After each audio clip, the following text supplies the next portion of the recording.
Bab 166. Nama, Dewa Perang Surgawi kembali ke kota penulis, Liu Yuetian. Plus matikan mengatur ulang, panggil. Namun, saat berikutnya, prajurit itu tiba-tiba merasakan sekuntum bunga di depannya, lalu dia meninju, tetapi pria di depannya menghilang tanpa jejak. Karena kekuatannya yang besar, prajurit itu terhuyung beberapa langkah ke depan di bawah aksi inersia. Hei, kemana kau pergi?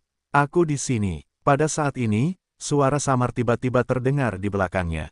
Wajah prajurit itu tenggelam dan tiba-tiba berbalik, tetapi dia menemukan bahwa pria itu muncul di belakangnya tanpa alasan. Tepat ketika Xiao Bing hendak menyerang lagi, dia tiba-tiba mengerti sesuatu. Dia melihat ke atas dan ke bawah ke pihak lain. Setelah menghela napas panjang, dia kembali ke Jiang Wenian tanpa mengucapkan sepatah kata pun. Prajurit, apa yang kau lakukan? Teruslah maju dan dapatkan kembali batu itu. Jiang Chengfeng yang tidak dikenal itu berteriak. Kali ini, Xiao Bing tidak mendengarkannya lagi. Dia hanya berdiri di samping Jiang Wenian dalam diam, matanya penuh dengan ketidakberdayaan dan rasa bersalah. Jiang Wenian menatap prajurit di sebelahnya. Dia sepertinya mengerti sesuatu. Dia juga menghela napas dengan lembut. Ayo pergi. Sebelum pergi, aku tak lupa tersenyum getir pada Yang Xuan. Adik kecil, aku minta maaf atas apa yang baru saja terjadi. Aku harap kamu tidak mengingatnya. Setelah itu, dia berbalik dan pergi bersama rombongannya.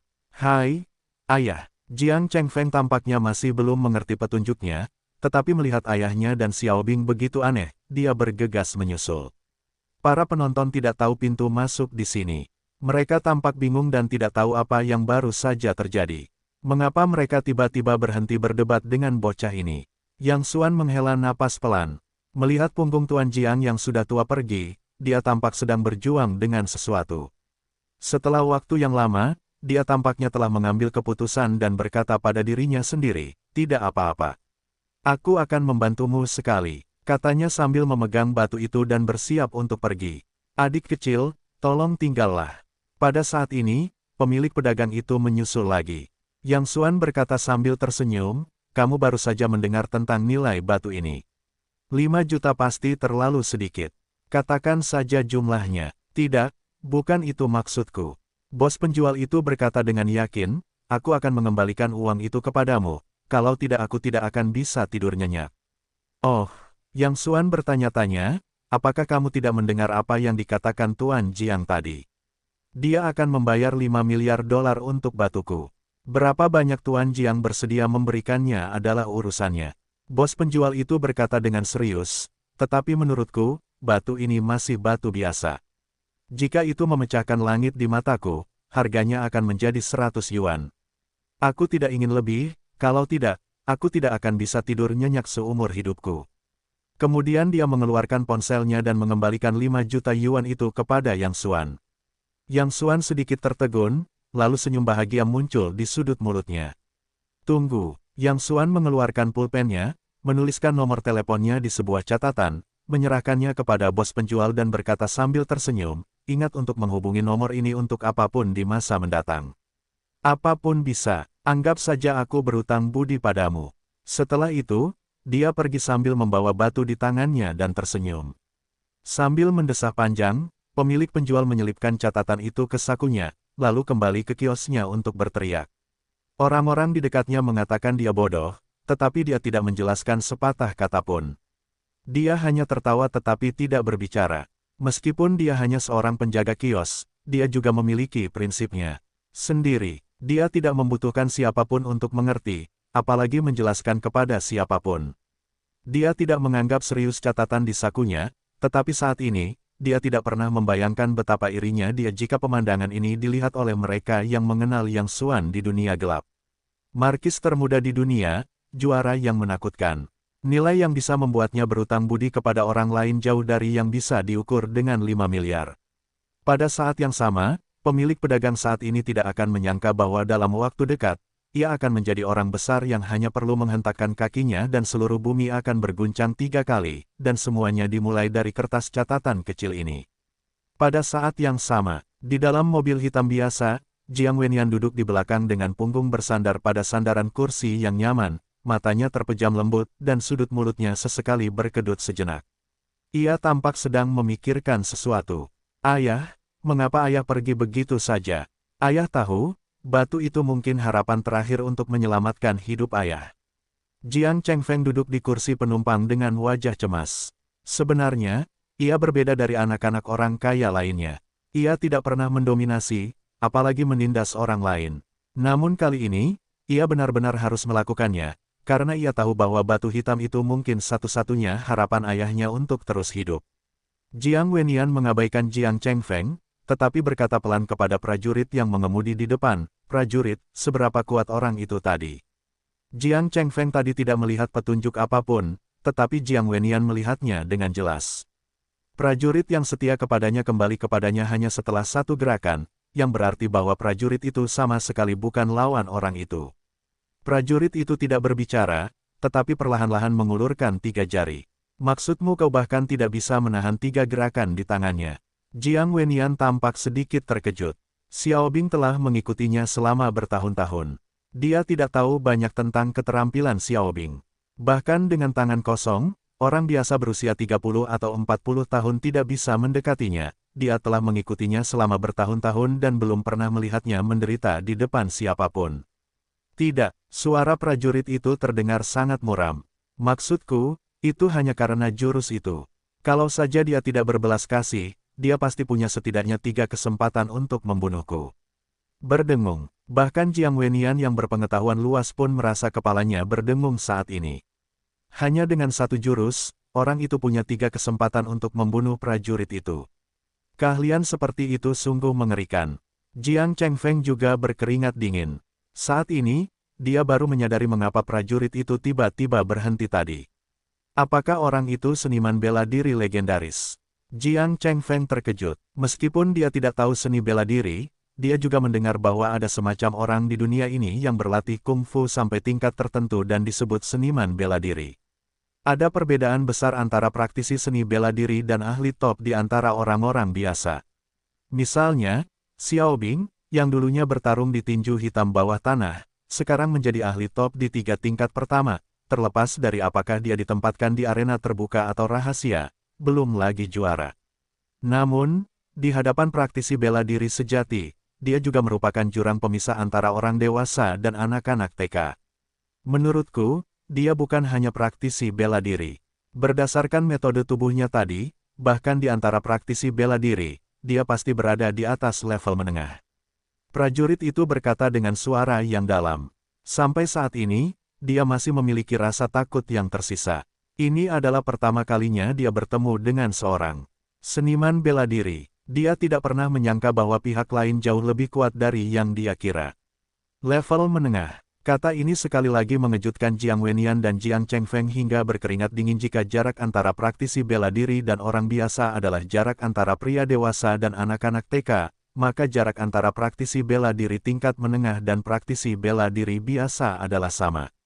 Perbedaan kekuatan bukanlah bintang tunggal, tetapi perbedaan antara langit dan bumi.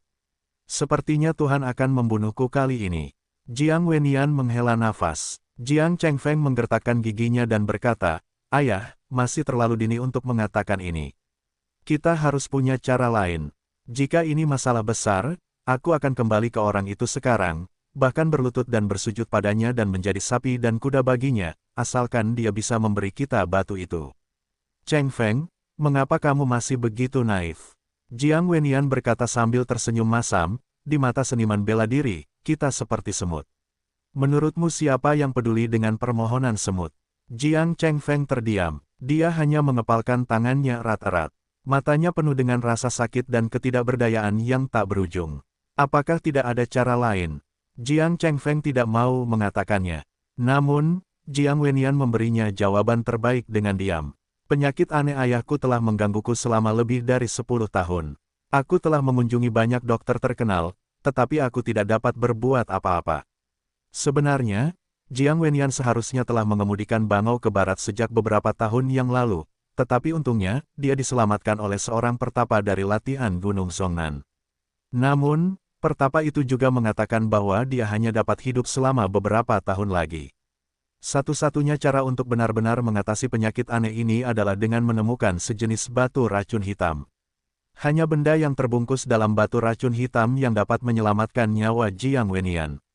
Menurut batas waktu pertapa asli, nyawa Jiang Wenian diperkirakan sudah mati, dan hanya tersisa 2 minggu. Akhirnya, aku menemukan batu racun hitam yang legendaris, tetapi aku hanya bisa menatapnya. Batu racun hitam sangat langka. Tidak realistis untuk menemukan yang kedua dalam waktu singkat. Mencicit. Pada saat ini, seekor polo kecil tiba-tiba muncul di depannya untuk menghalangi jalan. Jika prajurit itu tidak bereaksi cepat dan menginjak rem tepat waktu, saya khawatir dia akan menabraknya. Saya Cao Nima. Saya buta, bukan. Jiang Chengfeng, yang sebenarnya menahan luapan kebencian, tidak dapat menahan diri untuk tidak melontarkan kata-kata kotor. Pada saat ini, pintu polo kecil terbuka, dan sosok yang dikenalnya keluar dari sana. Dia menyipitkan mata di sini dan berkata sambil tersenyum, "Saya tidak tahu apakah Tuan Jiang sedang senggang. Mari kita cari tempat untuk duduk dan minum teh bersamaku. Ada ruang pribadi biasa di kedai teh di dekatnya." Jiang Wenian, Jiang Chengfeng dan Xiao Bing bingung, mereka tidak tahu apa yang tiba-tiba dialami oleh seniman bela diri itu. "Adik kecil, anjing itu tadi bersikap impulsif. Jangan kaget, kalau kamu punya keluhan, kamu bisa melampiaskannya pada tulang tuaku. Biarkan saja anjing itu pergi." Jiang Wenian mengira pihak lain sedang mencari masalah dan tidak bisa menahan diri untuk membungkuk dan memohon. Ini mungkin pertama kalinya dia meminta bantuan seseorang selama beberapa dekade, tetapi tidak mungkin, karena dia berhadapan dengan seorang seniman bela diri. Di mata seniman bela diri itu, tidak peduli seberapa kaya dia hanyalah seekor semut dengan pakaian yang indah. "Akulah yang melakukannya tadi. Datang saja padaku jika kamu punya sesuatu. Jangan mempermalukan anak muda dan tuan tua." Prajurit itu melindungi Jiang Wenian di belakangnya dengan tatapan penuh tekad di matanya. Bahkan jika dia hancur berkeping-keping, dia akan menggunakan hidupnya sendiri untuk melindungi anak muda dan tuan tua itu. "Terserah kamu untuk membunuh atau memotong. Kami keluarga Jiang bisa mati, tetapi kami tidak akan pernah lemah." Jiang Chengfeng berkata dengan tegas, dengan ketegasan di matanya. Melihat penampilan mereka bertiga, Yang Xuan tidak dapat menahan rasa senangnya, tetapi pada saat yang sama, dia juga mengacungkan jempol dalam hatinya. Dengan kekompakan dan persatuan mereka, serta tekad mereka dalam menghadapi hidup dan mati, tidak mengherankan jika keluarga Jiang telah melakukan begitu banyak bisnis selama bertahun-tahun. Hari ini, jika itu untuk keluarga lain, seperti keluarga Su, saya tidak tahu berapa banyak orang yang mengabaikan tanggung jawab mereka atau berlutut di tanah untuk memohon belas kasihan. "Apa yang kamu lakukan?" Yang Xuan berkata sambil tersenyum, "Jika aku ingin berurusan denganmu, mengapa aku mengundangmu untuk minum teh? Itu hanya membuang-buang uang tehku." Jiang Wenian tertegun dan berkata, "Kalau begitu kamu, duduklah dan bicaralah dulu." Yang Xuan melambaikan tangannya dan menunjuk ke batu hitam di atas meja. "Kamu sangat ingin mendapatkan batu ini. Apakah kamu ingin batu ini menyelamatkan hidupmu?" Jiang Wenian mengangguk dan mendesah, "Meskipun aku bukan orang suci yang mempopulerkan orang, kurasa aku tidak pernah melakukan sesuatu yang berbahaya, tetapi aku menderita penyakit aneh lebih dari 10 tahun yang lalu. Aku menderita penyakit aneh ini selama bertahun-tahun. Aku khawatir tulang tua ini tidak akan bertahan sebulan. Satu-satunya harapan adalah batu hitam ini. Tetapi sekarang tampaknya batu hitam ini tidak bernasib sama denganku. Tampaknya Tuhan ingin menerimaku, jadi aku harus menerima hidupku." Kotoran. Pada saat ini, Jiang Chengfeng dan prajurit itu tiba-tiba berlutut di tanah dan memohon, "Meskipun kami juga tahu bahwa kami hanyalah beberapa semut di matamu, aku tetap ingin memohon padamu untuk memberi kami batu ini. Aku bersedia menjadi sapi dan kuda untukmu, kumohon." Setelah itu, mereka mulai membenturkan kepala mereka ke tanah. "Berbaringlah, apa yang sedang kamu lakukan?" Yang Xuan Lian buru-buru berkata, "Bisakah kau berbicara dengan baik? Kau harus terlihat seperti sedang dipenggal, atau kau harus berlutut dan bersujud. Maukah kau mendengarkanku terlebih dahulu? Jika kau melakukan ini lagi, aku akan segera pergi." Setelah itu, Yang Xuan menghela napas lagi, "Bahkan jika aku memberimu batu ini, aku tidak hanya tidak akan menyelamatkan nyawa orang tua itu, tetapi juga membuatmu mati lebih menyakitkan." Jiang Wenian tercengang. "Adik kecil, apa artinya ini?" Yang Xuan berkata, "Baru saja aku melihat penampilanmu dan menemukan bahwa semua organ dalam tubuhmu terbungkus gas racun Xuan. Bagaimana kau bisa menjelaskannya padamu? Itu tidak ada hubungannya dengan berapa banyak hal buruk dan baik yang telah kau lakukan dalam hidupmu. Kami tidak terlibat dalam takhayul feodal. Gas racun misterius tidak tersedia untuk semua orang. Itu harus menjadi konstitusi khusus yang langka. Jika itu pecah dalam keadaan tertentu, pengobatan modern tidak dapat menemukannya sama sekali. Jika tebakanku benar, yang kau cari adalah batu racun hitam. Gunakan gas racun dalam batu racun hitam untuk melawan racun, lalu kau bisa melautkannya. Jiang Wenyan mengangguk cepat dan berkata, ya, itu batu racun hitam. Pertapa di Gunung Zongnan memintaku untuk menemukan batu racun hitam. Bukankah ini batu racun hitam? Yang Xuan berkata, meskipun banyak fitur batu ini sama dengan batu racun hitam, itu bukanlah batu racun hitam. Apakah orang itu memberitahumu bahwa batu racun hitam memiliki fitur lain, yaitu, ketika tangan menyentuhnya, racunnya akan langsung diserap ke dalam tubuh dari telapak tangan. Kau baru saja menyentuh batu ini. Sepertinya gas racunnya belum diserap olehmu. Jiang Wenyan mengerutkan kening dan berkata sejenak, ahlinya memang mengatakan itu. Ketika aku menyentuhnya tadi, aku tidak merasakan gas racun terhirup ke dalam tubuhku, tetapi aku bisa merasakan napas yang melonjak di batu ini. Benar sekali, Yang Xuan berkata, batu ini bukan benda biasa, tetapi kamu tidak perlu tahu apa itu. Namun, dia sebenarnya bukan batu racun hitam. Bau di dalamnya berfluktuasi karena gas racun hitam di tubuhmu disebabkan oleh benda di dalam ini. Itu tidak ada hubungannya dengan batu racun hitam. Lagi pula, jika kamu memperlakukan batu ini sebagai batu racun hitam untuk mengobatimu, itu tidak akan menyelamatkanmu, tetapi membuat hidupmu lebih buruk daripada kematian. Pada saat itu akan lebih menyakitkan. Jiang Wenyan ketakutan dan tidak meragukan apa yang dikatakan pemuda itu, karena seorang seniman bela diri tidak perlu menipu mereka sama sekali, apalagi bercanda dengannya, orang biasa. Bisakah kamu membantu kami menemukan batu racun hitam yang asli? Jiang Chengfeng buru-buru berkata, selama kamu membantu kami menemukan batu racun hitam, kami bersedia memberikan seluruh harta keluarga Jiang kepadamu, bahkan nyawaku. Yang Xuan tidak bisa tertawa atau menangis. Kamu pikir batu racun hitam itu lobak di pasaran? Cari saja. Susah dicari. Aku tetap menginginkannya. Mendengar ini, mata Jiang Chengfeng kembali gelap, dan wajahnya penuh keputusasaan. Jiang Wenyan menghela napas, ya, sepertinya tulang tuaku tidak bisa lolos dari perampokan kali ini, tetapi minum teh dengan seorang seniman bela diri legendaris seumur hidupku sepadan dengan nyawaku. Yang Xuan terdiam dan berkata, aku bilang ada apa denganmu? Kamu hanya ingin mati. Aku hanya mengatakan bahwa batu racun hitam sulit ditemukan, tetapi itu tidak berarti tidak ada cara lain. Adik kecil, kau benar-benar bisa menyelamatkanku. Jiang Wenyan berdiri dengan sangat gembira. Meskipun dia berkata dia sudah pasrah pada takdir, tidak ada yang benar-benar ingin bertahan hidup pada saat ini. Selama kau bisa menyelamatkan ayahku, aku akan menjadi sapi dan kuda untukmu, dan bahkan seluruh kelompok Jiang Heng, kami bisa memberikan semuanya padamu. Jiang Chengfeng juga bergegas mengikuti jalan. Yang Xuan tertawa dan bercanda, kau memberiku segalanya, jadi kau tidak takut hidup di jalanan dan menjalani kehidupan sederhana setiap hari. Jiang Chengfeng berkata dengan tegas, selama ayahku aman, keluarga kita bisa bersama, belum lagi makanan sederhana, bahkan mengemis. Yang Xuanyin mengangguk diam-diam. Tampaknya Jiang Chengfeng berbeda dari kebanyakan anak orang kaya. Dia masih anak yang berbakti. Tuan Jiang, tolong bantu aku. Yang Xuan berkata. Jiang Wenyan dengan cepat mengulurkan tangan. Yang Xuan saling memandang pergelangan tangan, dan kemudian melakukan tindakan yang tidak terduga untuk semua orang. Pop, Yang Xuan tiba-tiba menghancurkan cangkir teh, lalu mengambil pecahan kaca dan membuat lubang berdarah di pergelangan tangan Jiang Wenyan. Luka ini begitu dalam hingga memotong semua pembuluh darah. Untuk sesaat, darah mengalir deras seperti banjir. Apa yang Anda inginkan? Jiang Chengfeng bereaksi, mengambil asbak di atas meja dan bersiap untuk memukul Yang Xuan. Tuan muda, tenanglah. Prajurit itu menghentikannya dan berkata dengan lemah, jika dia menginginkan nyawa kita, ada banyak cara. Jiang Chengfeng tertegun. Kemudian dia bereaksi. Apa yang dikatakan Xiao Bing masuk akal. Jika orang ini ingin membunuh mereka, dia tidak perlu bersusah payah sama sekali. Jika Anda tidak ingin ayah Anda mati, tetaplah di sini. Yang Xuan berkata dengan tidak sabar.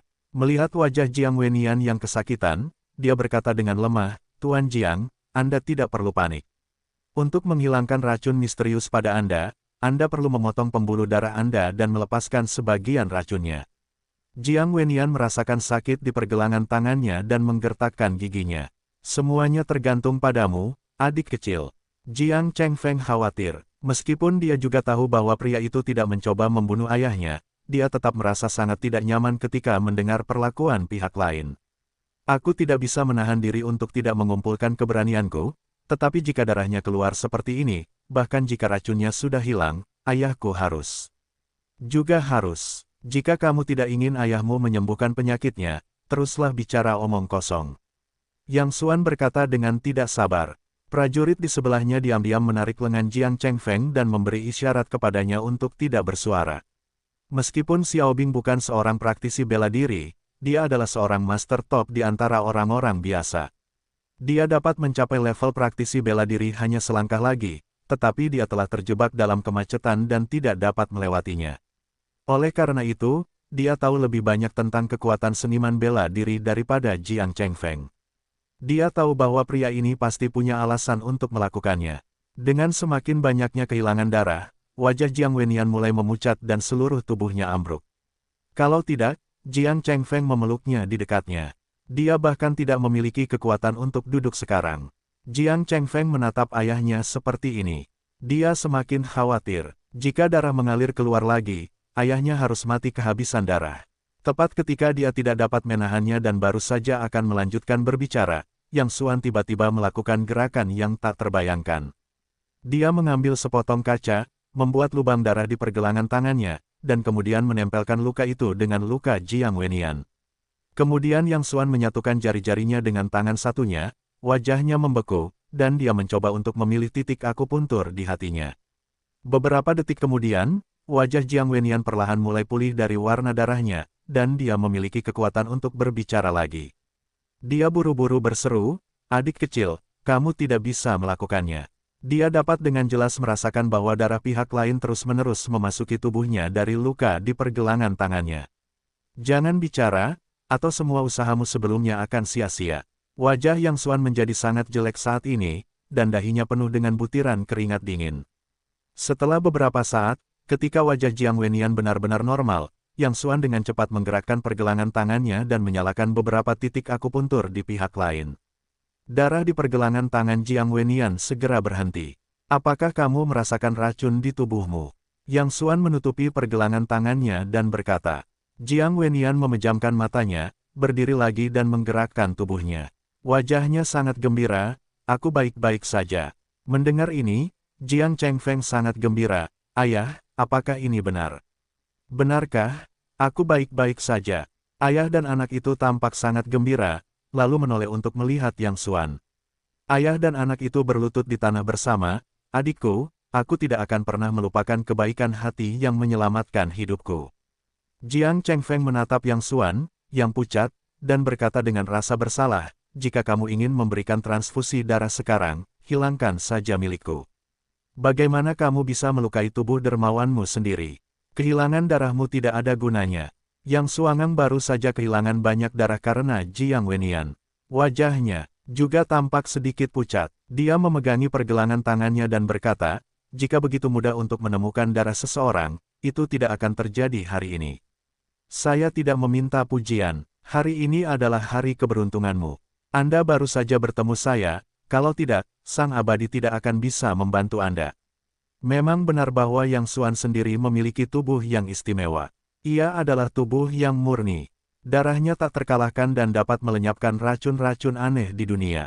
Selain itu, ia juga seorang seniman bela diri yang hebat. Ia menggunakan kekuatan internal yang murni untuk memadamkan darahnya, yang dapat melenyapkan racun misterius di tubuh Jiang Wenian. Jika Anda ingin mengubah orang lain, bahkan jika prestasi Anda lebih tinggi, Anda hanya dapat menatap jika Anda tidak memiliki tubuh istimewa ini.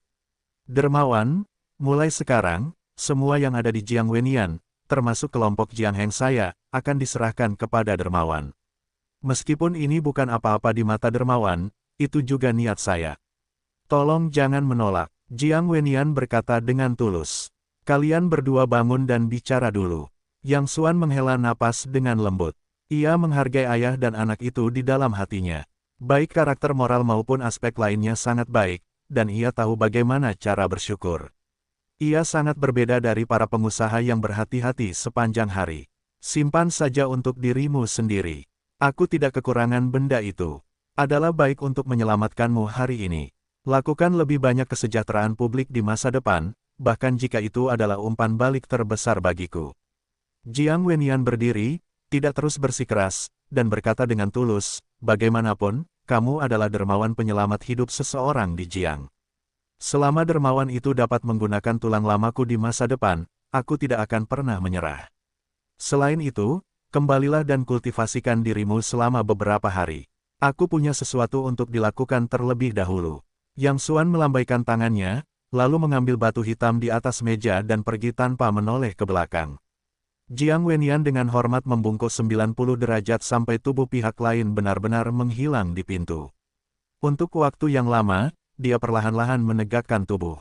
Long menghela nafas, anugerah menyelamatkan nyawa, aku akan mencoba yang terbaik untuk membalasnya dalam hidupku. Tuan tua, prajurit di satu sisi tiba-tiba berkata, kali ini, aku khawatir itu bukan hanya anugerah menyelamatkan nyawa.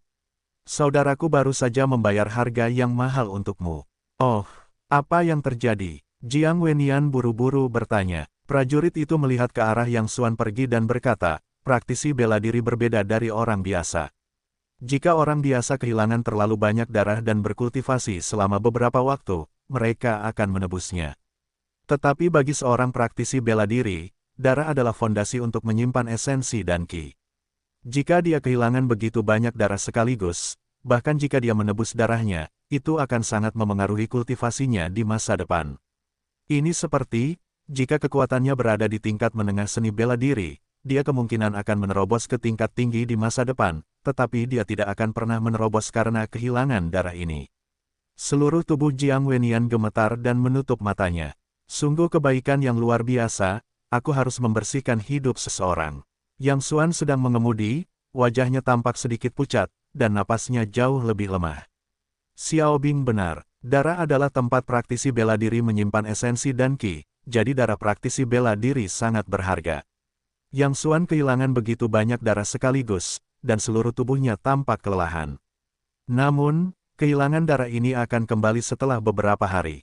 Itu tidak memengaruhi kultivasinya. Xiao Bing hanya mengatakan bahwa praktisi seni bela diri di bawah level tinggi, jika mereka kehilangan begitu banyak darah sekaligus, saya khawatir alam kultivasi harus berhenti dalam kehidupan ini. Namun, dia tidak pernah menyangka bahwa kultivasi Yang Xuan telah menembus level tinggi, jadi kehilangan sedikit darah paling-paling hanya kelemahan sementara, yang tidak dapat memengaruhi kultivasinya di masa mendatang. Yang Xuan bukanlah orang suci, tetapi jika apa yang terjadi sekarang benar-benar memengaruhi kultivasinya di masa mendatang, dia tidak akan cukup bodoh untuk membayar begitu banyak untuk orang asing yang tidak pernah dikenalnya. Itu masalah dua talenta. Yang Xuan tidak begitu hebat. Lark, Begonia, kalian berdua berhenti berlatih. Datang dan bantu. Yang Xuan pergi ke kota kuno dan melihat kedua wanita itu berlatih pedang. Dia segera memanggil mereka. Guru, mengapa Anda terlihat begitu buruk? Melihat wajah Yang Xuan sedikit pucat, putri kedua dengan cepat khawatir dan bertanya. Tidak apa-apa, kunci pintunya dan masuklah bersamaku. Yang Xuan meletakkan batu hitam di atas meja teh di ruang tamu dan meminta putri kedua untuk mengunci pintu. Semua tirai ditutup dan hanya lampu baca redup yang dinyalakan. Tuan, mengapa Anda kembali membawa batu? Burung lark itu bertanya dengan curiga, sambil menunjuk batu hitam itu. Itu bukan batu, itu bayi. Yang Xuan berkata, kalian berdua angkat tangan, lalu atur napas, fokus pada apa yang kalian rasakan. Katakan padaku segera. Skylark dan Begonia bingung, tetapi mereka tetap mengulurkan dua tangan giok putih dan lembut dan menyentuhkannya ke batu itu. Kemudian, menurut Yang Xuan, mereka membuat napas mereka halus dan terfokus. Apakah kamu merasakan sesuatu? Setelah waktu yang lama, Yang Xuan melihat bahwa putri kedua itu diam dan bertanya dengan cepat. Tidak, saya pikir batu ini lebih berminyak daripada batu biasa. Jawab Begonia. Tidak, Yang Xuan sedikit bingung. Itu tidak benar. Meskipun Skylark dan Begonia tidak merasakan roh pembunuh yang kuat di batu hitam, mereka memiliki bakat roh pedang. Mereka seharusnya dapat menggemakan benda itu di dalam. Benar-benar tidak. Burung Lark mengikuti, Tuan, apakah ada yang istimewa tentang batu ini? Apakah saya salah? Yang Xuan sedikit mengernyit dan berkata pada dirinya sendiri, tidak mungkin. Jika itu bukan batu jahat hitam, bagaimana bisa ada roh pembunuh yang begitu kuat? Tuan, apa itu batu Heisha? Begonia bertanya dengan rasa ingin tahu. Yang Xuan memegang dagunya dengan tangannya, menatap batu hitam itu dan berkata, di dunia ini, ada sejenis batu yang disebut batu roh, yang terbagi menjadi banyak jenis, seperti batu air hitam, batu jiwa hitam, dan sebagainya. Jika tebakanku benar, batu ini seharusnya adalah batu hitam jahat yang langka, yang dibungkus dengan anak unicorn hitam jahat. Dalam keadaan khusus, anak unicorn itu disegel di dalam batu. Setelah ratusan ribu tahun berevolusi, tubuhnya menyatu dengan batu itu, yang disebut batu hitam jahat. Esensi darah anak unicorn hitam di dalamnya adalah bahan tertinggi untuk membuat pedang yang tak tertandingi, tetapi kamu harus bergema dengan pengguna pedang sebelum kamu dapat memecahkan batu itu dan mengeluarkan anak unicorn itu. Jika tidak, bahkan jika kamu akhirnya membuat pedang, kamu tidak dapat mengendalikannya. Putri kedua mendengarnya di awan. Bagaimana mungkin itu terdengar seperti novel fantasi? Kalian berdua tidak perlu terkejut. Yang Xuan menebak pikiran putri kedua dan berkata, apa yang harus kamu hadapi di masa depan lebih jahat dari ini? Sekarang pikirkan cara untuk bergema dengan anak unicorn jahat hitam di dalam. Kalian berdua coba lagi dan atur pernapasan kalian. Kalian tidak boleh memiliki gangguan. Putri kedua sekali lagi mengesampingkan semua pikirannya dan menyentuh tangannya di batu jahat hitam sesuai dengan cara yang Xuan katakan. Tetapi setelah waktu yang lama, masih tidak ada gerakan, dan kemudian mencoba lagi beberapa kali, tetapi tidak ada respons. Aneh, Yang Xuan dapat yakin bahwa batu ini pasti batu Heisha, tetapi mengapa dia tidak dapat bergema dengan putri kedua? Dengan bakat Skylark dan roh pedang Begonia, itu seharusnya sangat mudah. Apakah ada tautan yang diabaikan oleh Anda? Tiba-tiba, tatapan Yang Xuan jatuh pada dua pakaian ketat hitam yang dikenakan oleh putri kedua. Dia sedikit tertegun, dan tiba-tiba menyadari, kalian berdua cepat-cepat lepas pakaian kalian. Yang Xuan membuat kesalahan besar. Dia lupa bahwa meskipun putri kedua memiliki bakat roh pedang, dia tetaplah dua orang biasa dan tidak dapat mencapai alam kebocoran napas. Oleh karena itu, kalian harus melepaskan pakaian kalian, memaksimalkan napas kalian, dan kemudian membungkus batu Heisha dengan suhu tubuh kalian untuk bergema dengan anak-anak Heisha Kirin di dalamnya. Melihat wajah putri kedua sedikit memerah, Yang Xuan berkata, aku akan menghindarinya terlebih dahulu. Setelah kalian berdua melepas pakaian kalian nanti, kalian harus memegang batu ini di lengan kalian dan membungkus batu Heisha dengan suhu tubuh kalian sebanyak mungkin, sehingga kalian dapat. Tuan, jangan menghindarinya. Begonia tersipu dan berbisik, kami milik tuan kami. Tidak ada yang perlu dihindari. Setelah itu, kedua wanita itu dengan lembut meletakkan gelang itu di punggung mereka dan perlahan membuka resletingnya. Gollum, Yang Xuan menelan ludahnya dan berusaha untuk tidak memikirkan hal-hal yang berantakan itu. Pegang batu itu di tangannya dan rasakan dengan hatimu. Kedua wanita telanjang itu saling berpelukan dan menancapkan batu hitam jahat itu di lengan mereka sesuai dengan cara Yang Xuan berkata. Tuan, aku merasakannya. Sepertinya ada sesuatu yang bergerak di dalam. Setelah 2 menit, kedua wanita itu tiba-tiba berteriak kaget. Berhasil. Yang Xuan sangat gembira dan buru-buru mundur. Dia mengangkat satu telapak tangannya, menyatukan kelima jarinya, mengambil satu telapak tangan sebagai pisau, dan dengan ganas menebas batu hitam jahat itu ledakan. Seluruh ruangan bergetar sesaat, lalu retakan muncul di batu, disertai bunyi mencicit, pecah di kedua sisi seperti kulit telur. Pada saat yang sama, roh pembunuh yang sangat kuat tiba-tiba meledak, dan kedua wanita itu sangat terkejut hingga mereka menutupi dada mereka dan mundur berulang kali. Minum, Yang Xuan mengeluarkan semburan minuman rendah, lalu bahunya bergetar. Dia juga melepaskan semua ki pembunuh kehidupan untuk bersaing dengan ki pembunuh yang kuat. Kedua belah pihak berada dalam kebuntuan selama beberapa menit. Seluruh punggung Yang Xuan basah oleh keringat. Dengan kilatan cahaya hitam, roh pembunuh akhirnya ditekan, dan kedamaian kembali ke ruangan itu lagi. Dua bagian batu yang pecah juga terbuka sepenuhnya. Ini benar-benar Kirin. Ketika mereka melihat apa yang terbungkus dalam batu itu, kedua wanita itu berseru bersama. Kirin, seperti dua kacang polong, adalah monster hitam gelap. Itu tampak seperti kilin. Selesai. Yang Xuan menghembuskan napas panjang. Dia kehilangan terlalu banyak darah tadi, yang membuatnya tidak mampu bersaing dengan roh pembunuh si anak unicorn hitam jahat, dan seluruh tubuhnya hampir pingsan. Kalian berdua, jagalah makhluk kecil ini tetap hidup. Kalian akan membutuhkannya saat melemparkan pedang. Yang Xuan menyeka butiran keringat di dahinya dengan tangannya dan berkata. Putri kedua tampak ragu-ragu. Burung lark itu berkata dengan hati-hati, Tuan, apakah Anda harus menyakiti hidupnya? Apakah tidak ada cara lain? Yang Xuan tersenyum tenang dan memahami suasana hati burung lark dan begonia saat ini. Baru saja, setelah mereka berdua menggemakan napas anak unicorn hitam itu telah mengenali Tuhan, dan burung lark dan begonia juga akan memiliki perasaan cinta keibuan untuk si kecil itu. Jangan terlalu banyak berpikir. Setelah ratusan ribu tahun menjadi debu, makhluk kecil ini telah lama kehilangan nyawanya kecuali napasnya. Itu hanya unicorn yang mati. Kemudian wajah Yang Xuan menjadi serius. Juga, kalian berdua harus ingat bahwa cara kultivasi adalah menginjak tulang putih. Kalian harus memiliki hati yang lebih keras dari marmer untuk mencapai hal-hal besar. Ya, begitu. Putri kedua menjawab, tetapi masih ada rasa kasihan pada anak unicorn di matanya. Yang Xuan kehilangan terlalu banyak darah dan bertarung dengan anak unicorn jahat hitam tadi. Dia merasa seluruh tubuhnya hancur berantakan dan sangat lemah. Aku akan beristirahat di sini, tetapi Sunan tiba-tiba menelepon dan mengatakan bahwa pesta akan segera dimulai dan memintanya untuk tidak terlambat nanti.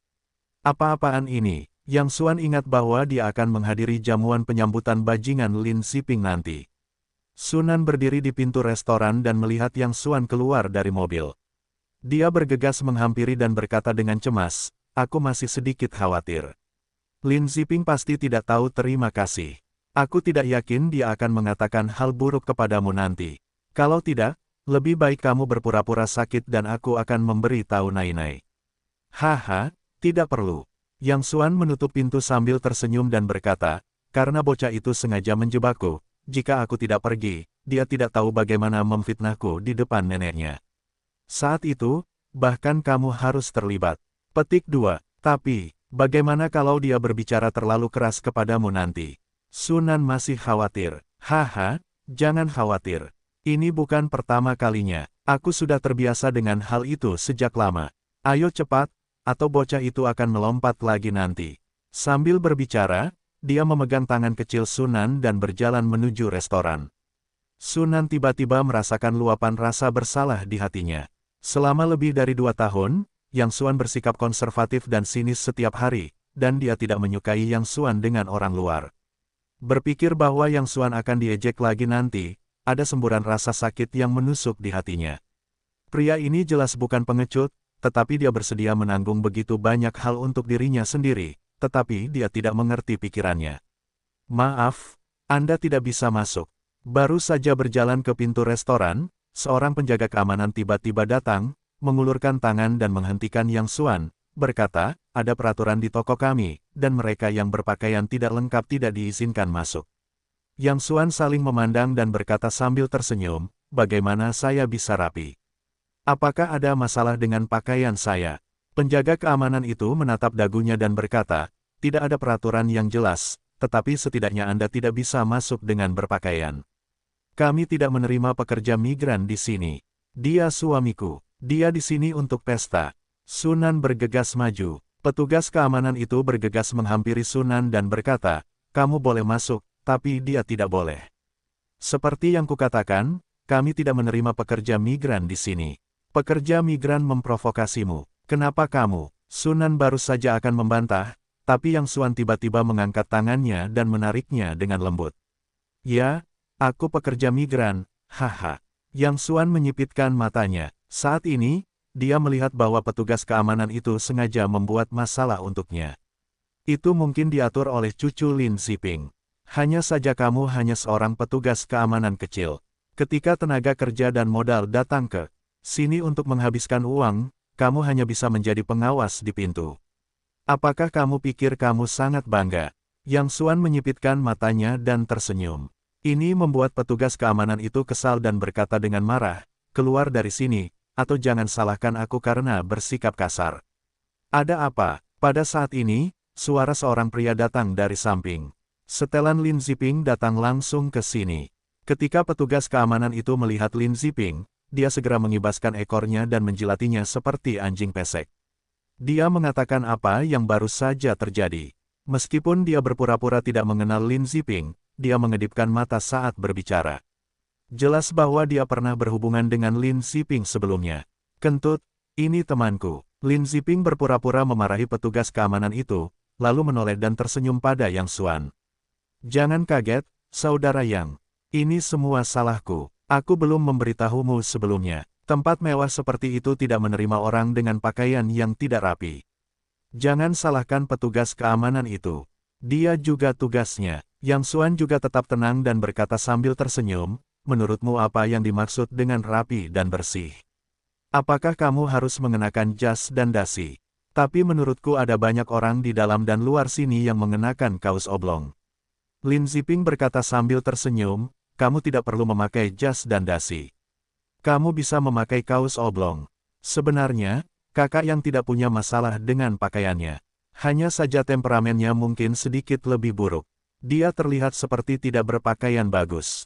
Meskipun dia mengatakan ini sambil tersenyum, selama dia tidak bodoh, dia bisa mendengar bahwa dia menertawakan Yang Xuan, yang terlihat seperti orang desa. Setelah itu, Lin Ziping berkata sambil tersenyum, kurasa tidak. Kita tidak bisa melanggar aturan orang lain.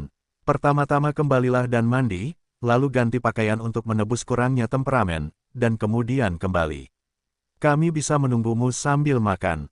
Jangan khawatir, kami akan meninggalkanmu beberapa makanan sisa dan tidak akan membuatmu kelaparan. Lin Ziping, apa maksudmu? Sunan juga cemas. Oh, salahku, salahku. Lin Ziping tiba-tiba mengerti pakaiannya dan berkata, aku lupa bagaimana saudara yang bisa memiliki pakaian yang layak. Baiklah, ambil 1.000 yuan ini dan belilah pakaian yang layak. Jangan khawatir, kamu tidak perlu membayarnya kembali. Sambil berbicara, dia mengeluarkan setumpuk uang kertas dari dompetnya dan menyerahkannya. Dia sengaja menggoyangkan pergelangan tangannya dan, tidak sengaja, menjatuhkan uang kertas itu ke tanah. Oh, aku tidak sengaja jatuh ke tanah. Lin Ziping berkata sambil tersenyum, maaf, saudara Yang, kamu harus mengambilnya sendiri. Tidak pantas bagiku untuk membungkuk dan mengambil 1.000 yuan.